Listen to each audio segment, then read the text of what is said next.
मंत्री जी यहाँ पर हैं 15 वर्षों से, लेकिन 15 वर्षों में विकास जो यहाँ होनी चाहिए थी वो नहीं हुई।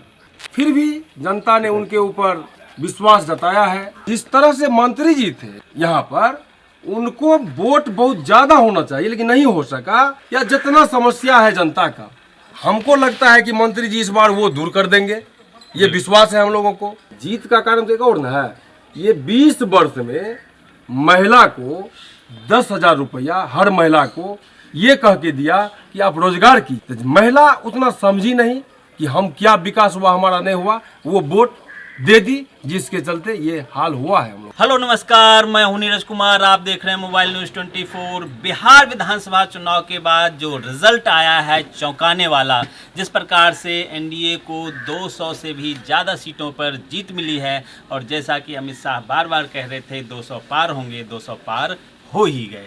कैसे हुए वो अलग बात है। आज नीतीश कुमार एक बार फिर से जदयू विधायक दल के नेता चुन लिए गए हैं।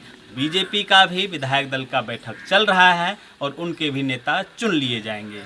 आरजेडी का विधायक दल का चुनाव हुआ था, लेकिन उसमें तेजस्वी यादव ने कुछ गौन रह के कहा था कि अभी हम इस पर व्यवस्था नहीं देंगे।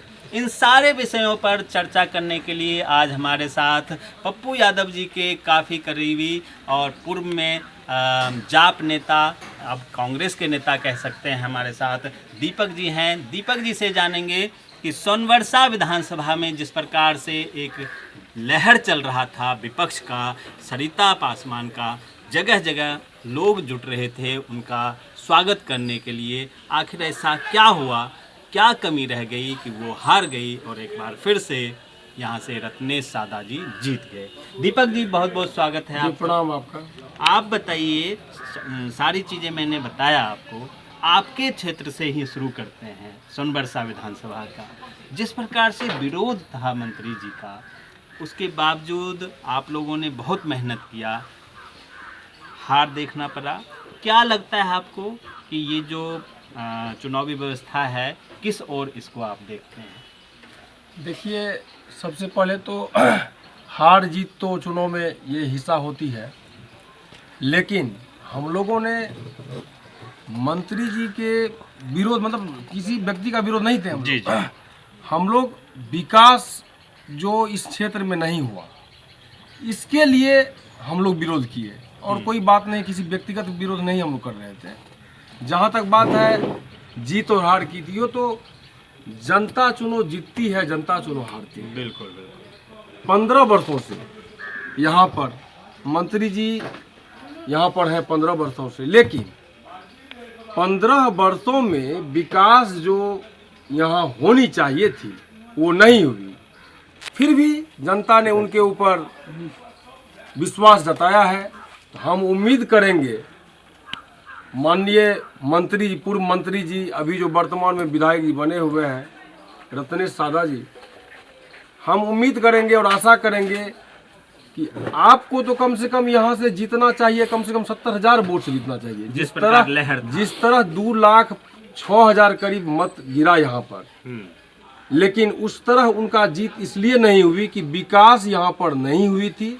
जनता का जो मूलभूत समस्या था उस पर काम नहीं हो सका था, जिसके चलते यहाँ पर विपक्ष में जो सरिता देवी थी, हम लोग जिसके लिए मेहनत किए थे, उनको भी बहुत ज्यादा मत प्राप्त हुआ है, कम मत नहीं है पहले की तुलना में। हाँ, काफी जिस तरह से मंत्री जी थे वहाँ पर, यहाँ पर उनको वोट बहुत ज्यादा होना चाहिए लेकिन नहीं हो सका, विकास नहीं किया। इसीलिए अब इस बार भी जनता मतलब उनको सपोर्ट किए है।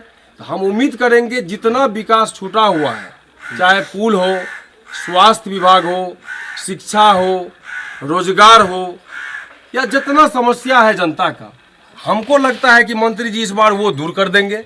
ये विश्वास है हम लोगों को कि वो दूर कर देंगे ये समस्या को। इस बार 5 साल का जो उनको मौका मिला है, उस पे वो सारे काम जो रुक गए थे उसे वो पूरा करेंगे, ऐसी उम्मीद हर किसी को है। अच्छा, अब बात करते हैं पूरे चुनावी परिदृश्य, जिस प्रकार से बिहार में चौंकाने वाला रिजल्ट आया।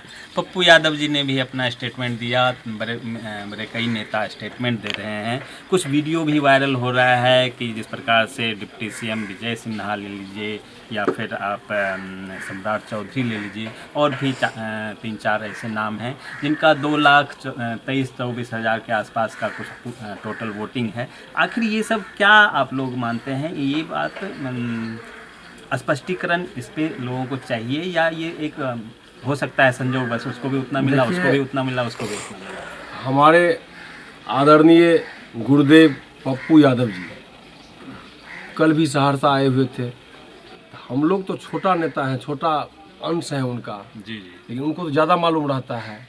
उनके द्वारा भी बोला गया इस चीज़ को कि आखिर क्या कारण था कि 7-8 मंत्री जी ऐसे हैं भाजपा के जिनको कि 1,22,408, 1,22,412, 1,22,417 इस तरह से वोटिंग हुआ है। आखिर ये समान वोट फिर कहाँ से आया? ये वोट एक समान वोट, इसमें कहीं ना कहीं तो कमी हुई होगी, लेकिन पता नहीं अब क्या हुआ। वो तो अब सरकार की मामला है, चुनाव आयोग की मामला है, इसमें तो हम लोग कुछ नहीं बोल सकते हैं। मतलब फिर भी जनता जो के दिलों में जो एक शक है, सस्पेंस है, उसको लेके तो सवाल उठता है कि अगर जनता इस चीज़ को जानना चाहती है तो चाहे सरकार या चुनाव आयोग के जो प्रवक्ता होते हैं उस पर स्पष्टीकरण तो दे ही। देखिए, जनता तो चाहेगी, क्योंकि लेकिन जनता का सुनने वाला कौन है? एक दूसरा बात है कि यह धरती भारत जो है ना, ये राम और कृष्ण और महादेव की धरती है।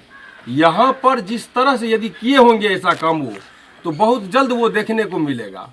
हो सकता है कि इस पंचवर्षीय भर ले वो चला ले सरकार को, लेकिन जब ये सच्चाई पता चल जाएगा जनता को तो शायद उनको फिर जगह नहीं मिलेगा यहाँ बिहार में, फिर यहाँ पर गद्दी पकड़ने के लिए उनको नहीं मिलेगा रास्ता।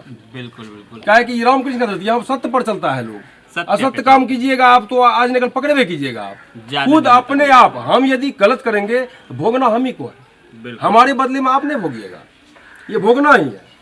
आपको जिस उम्मीद से जनता ने मत दिया है उस उम्मीद पर खड़ा उतरिए आप ये आप देखिए, जीत का कारण तो एक और ना है। ये 20 वर्ष में महिला को 10,000 रुपया हर महिला को ये कह के दिया कि आप रोजगार कीजिए। ठीक है, बढ़िया, अच्छा बात है, रोजगार कीजिए, लेकिन रोजगार आप देखिएगा ना, रोजगार 10,000 से क्या हो सकता है? रोजगार कोई रोजगार होने वाला है? तो महिला उतना समझी नहीं कि हम क्या विकास हुआ, हमारा नहीं हुआ, वो वोट दे दी, जिसके चलते ये हाल हुआ है हम लोगों का। बिल्कुल, तो ये 10,000 का करामत है, जैसे कि हर टीवी चैनल में भी, सर्वे में भी आया कि 10,000 के कारण ये रिजल्ट आया है। बात करते हैं जिस प्रकार से अभी विधानसभा चुनाव का रिजल्ट आया, चुनाव के बाद कहीं खुशी कहीं गम का माहौल है। 7 महीना रह गया है, पंचायत चुनाव बिहार में त्रिस्तरीय पंचायत चुनाव भी आने वाला है। आप यहाँ के मुखिया हैं अपने पंचायत के, आपने कितनी तैयारी की है? जिस प्रकार से स्टूडेंट तैयारी करता है कि भाई हमारा पेपर आने वाला है, तो दीपक जी ने कितनी तैयारी की है अपने परीक्षा में पास होने के लिए?